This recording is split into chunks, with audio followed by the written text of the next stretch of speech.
Épisode 19, Quand vient la nuit, écrit par Chris Carter et réalisé par Joe Napolitano. Alors c'est un de mes préférés de toute la série, c'est un épisode que j'ai revu plusieurs fois en dehors des périodes où je me refaisais une intégrale.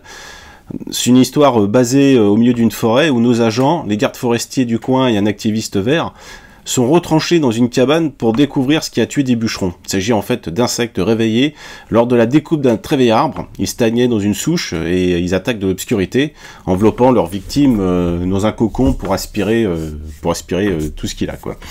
Aussi culte et apprécié que Projet Arctique, où les agents sont une nouvelle fois contraints de se retrancher dans une base et dont les événements vont les mettre à bout de nerfs, Scully va d'ailleurs céder à la panique, convaincu qu'une nuée de ces bestioles viennent l'attaquer. Précisons que cet épisode est le seul, peut-être, avec Vertigo d'Hitchcock, où on osait un fondu au vert. Normalement, on fait des fondus au noir ou des fondus au blanc pour l'onirisme, mais à la télé, j'ai jamais vu ça, des fondus au vert. Donc ça le rend vraiment unique. Il faut louer la performance des artistes, des effets spéciaux, de maquillage et des images de synthèse, qui ont su créer des images inoubliables. Puisque les insectes n'attaquent que dans le noir, les survivants laissent le générateur de la cabane tourner. Alors c'est une idée qui est absolument géniale, générer du suspense autour d'une simple ampoule, dont la lueur vacille au fur et à mesure que l'essence commence à manquer. Ajoutons à cela le ronronnement du générateur, la superbe lumière et les décors naturels à la fois humides, oppressants, puis la musique évidemment anxiogène de Mark Snow, et on obtient une atmosphère très immersive, quoi.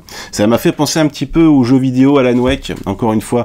On doit plusieurs fois mettre en route des générateurs, car pour repousser les ténèbres, la lumière est un précieux allié. Carter a reçu le prix de l'Environmental Media Award pour la portée écologique de l'épisode, bien que ce n'était pas du tout son intention. Ça sera pas le seul épisode avec un message d'avertissement sur une nature bafouée où le danger tonne comme un coup de semonce.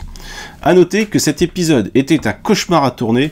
Napolitano a passé son temps à râler, gueuler. Il déclarera forfait à l'issue de l'épisode.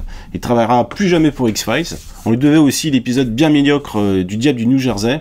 Au moins, le Napolitain, il s'est barré sur un coup d'éclat.